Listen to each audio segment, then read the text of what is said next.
Assalamualaikum. Bismillahirrahmanirrahim. My dear students, love you very much. My honorable guardians and listeners and viewers, how are you today? I hope you are well. I am also well by the grace of Almighty. I am Muhammad Abu Taher, Assistant Teacher English, Haji Abdul Hakim Muya High School and College, Kakai Sew, Azmiriganj, Habiganj.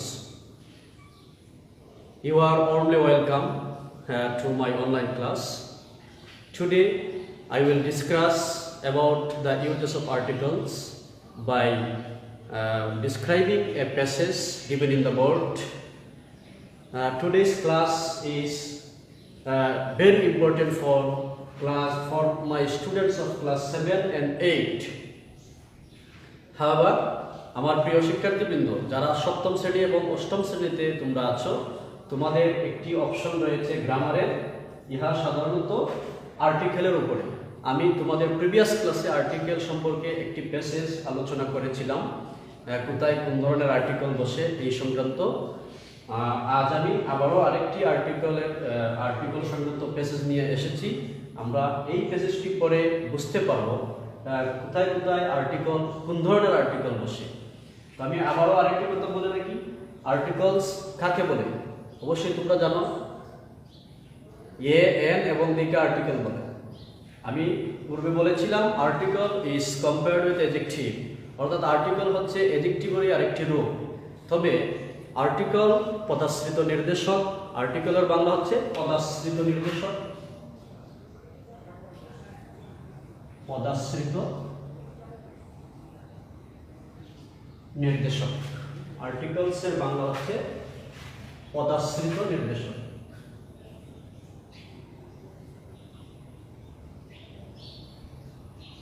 পদাশ্রিত নির্দেশক, পদাশ্রিত মানে কি?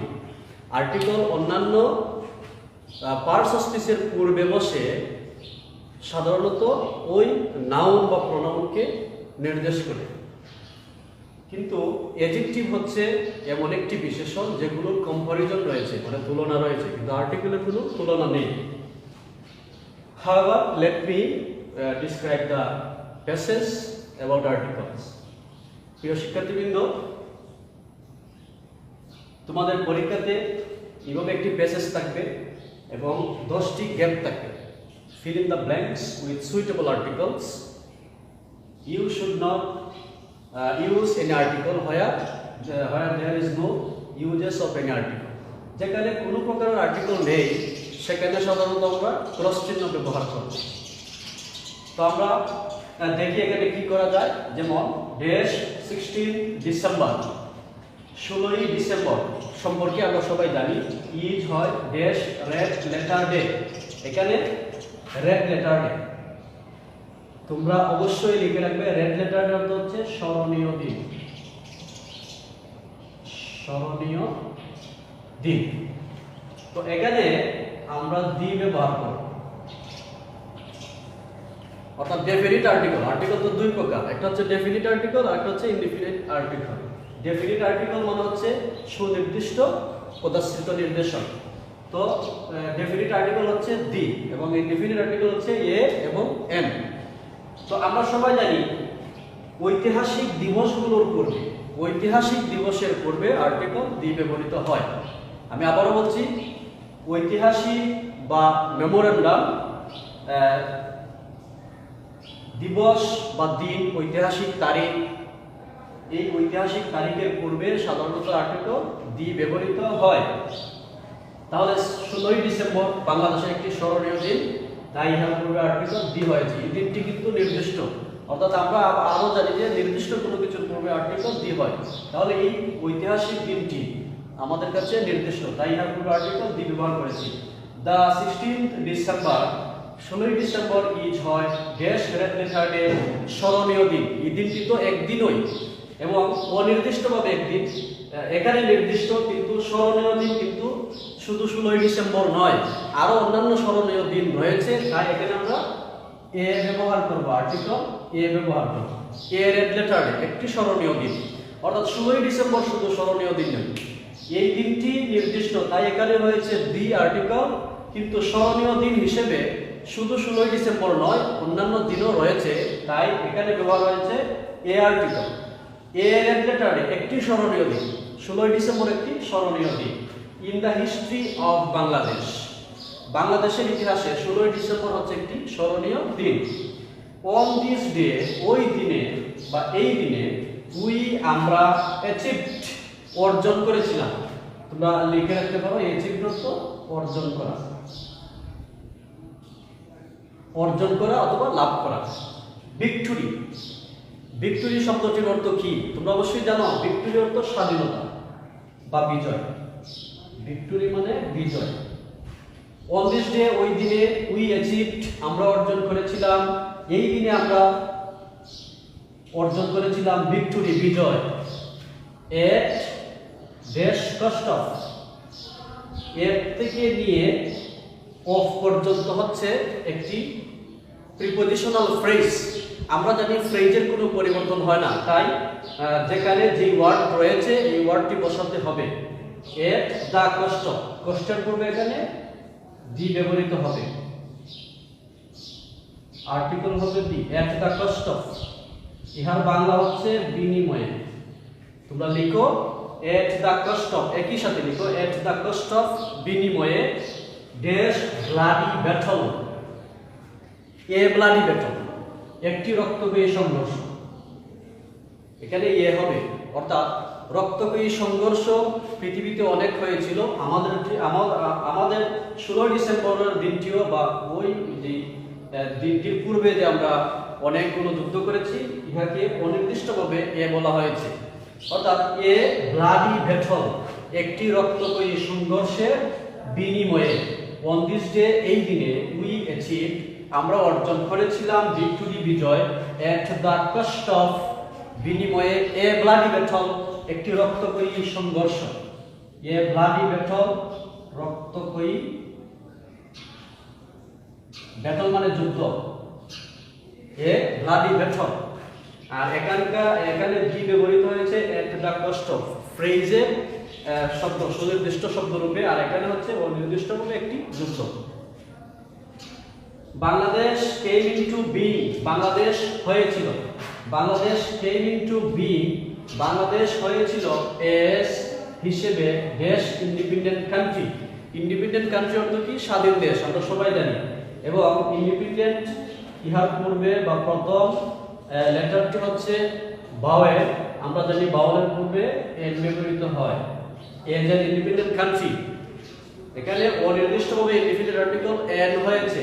বাংলাদেশ নির্দিষ্ট, কিন্তু independent country অনির্দিষ্ট, অর্থাৎ পৃথিবীতে স্বাধীন দেশ আরো রয়েছে, তাই এখানে এন ইন্ডিপেন্ডেন্ট কান্ট্রি হবে।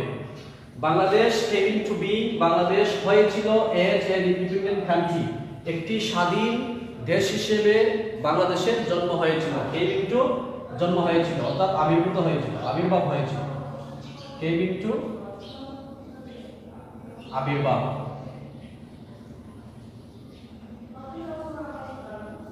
আবির্ভাব হয়েছিল এজ এন ইন্ডিপেন্ডেন্ট কান্ট্রি একটি স্বাধীন দেশ রূপে। ইট অকুপাইড, ইহা দখল করেছিল। অকুপাইড অথবা অকিউপাইড, দখল করেছিল, দখল করেছিল।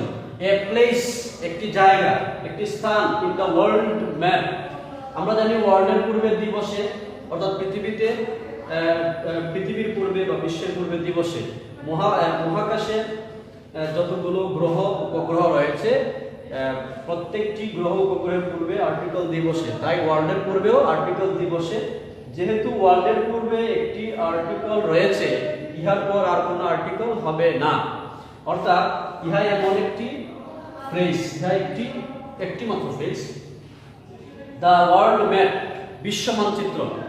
যেহেতু এখানে আর্টিকেল হয়েছে, পাশাপাশি দুটি আর্টিকেল হয় না, এখানে হবে ক্রস। এভরি ইয়ার প্রতি বছর, উই আমরা, অবজার্ভ পালন করি। অবজার্ভের বাংলা হচ্ছে পালন করা, পালন করা। তোমরা লিখে রাখো অবজার্ভের বাংলা হচ্ছে পালন করা। এভরি ইয়ার প্রতি বছর, উই আমরা, অবজার্ভ পালন করি ড্যাশ ডে, দা ডে। এখানে 16 ডিসেম্বর দিনটিকে আমরা নির্দিষ্ট করে এখানে নির্দিষ্ট করে বোঝাতে ডে এর পূর্বে আমরা দি ব্যবহার করব, আর্টিকেল দি ব্যবহার করব। দা ডে ওই দিনটি, অর্থাৎ এই 16 ডিসেম্বর দিনটি with due solemnity, with due solemnity, আমরা অত্যন্ত পবিত্রতার সহিত, অথবা ডিউ মানে যথাযথ, যথাযথ মর্যাদা সাথে পালন করি। উই রিমেম্বার, আমরা মনে রাখি বা মনে রাখবো, ড্যাশ সুপ্রিম স্যাক্রিফাইস, আমরা স্মরণ করি the supreme sacrifice of our heroic sons, আমাদের বীর সেনাদের বা বীর সন্তানদের সুপ্রিম স্যাক্রিফাইস, সর্বোচ্চ ত্যাগকে আমরা স্মরণ রাখি। তো তাদের প্রত্যেকের যে স্যাক্রিফাইস মানে জীবন উৎসর্গ, অর্থাৎ স্বাধীনতা যুদ্ধে যারা জীবন দিয়েছিলেন তাদের জীবনদানকে সর্বোচ্চ স্যাক্রিফাইস রূপে সুনির্দিষ্টভাবে আমরা বর্ণনা করব। এখানে আর্টিকেল জি ব্যবহার করে। দা সুপ্রিম স্যাক্রিফাইস, সুপ্রিম মানে সর্বোচ্চ, সর্বোচ্চ স্যাক্রিফাইস ত্যাগ, তাদের সর্বোচ্চ ত্যাগ আমরা স্মরণ করি অফ আওয়ার হিরোইক সানস, আমাদের বীর সেনাদের। দা ডে দিনটি ইজ হয় ড্যাশ পাবলিক হলিডে, এই দিনটি হয় একটি সরকারি ছুটির দিন।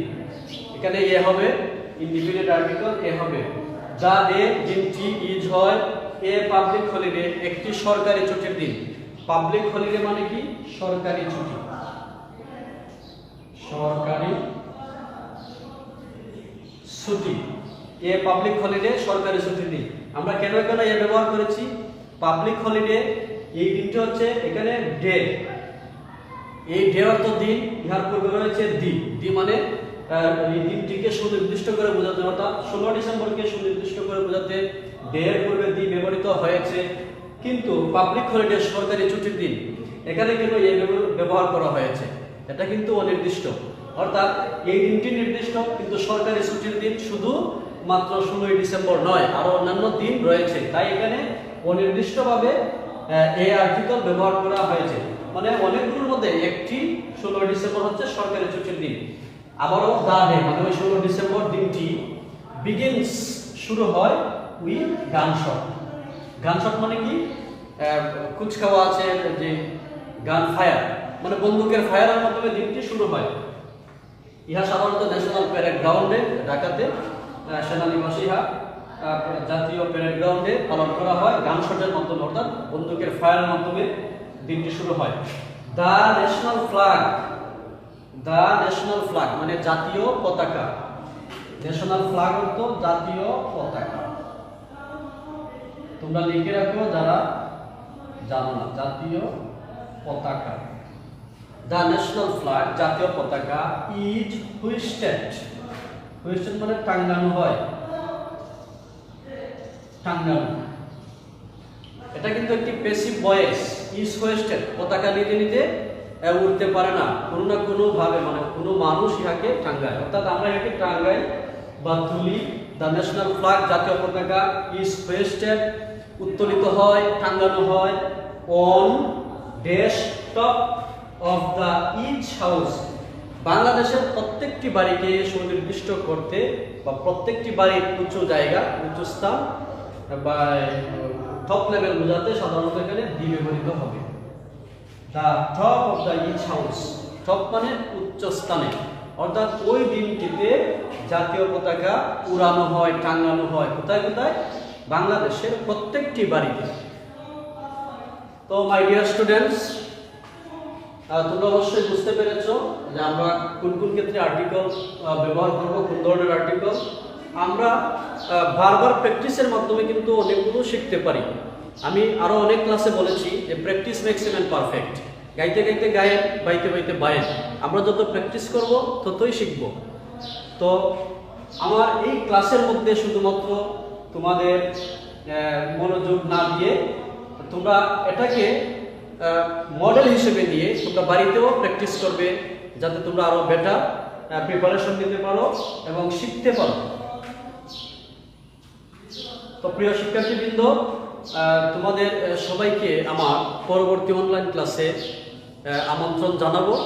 অবশ্যই তোমরা আমার পরবর্তী ক্লাসগুলো এনজয় করবে এবং এই ক্লাসটিকে ফলো করে তোমরা তোমাদের বাসায় প্র্যাকটিস চালিয়ে যাবে।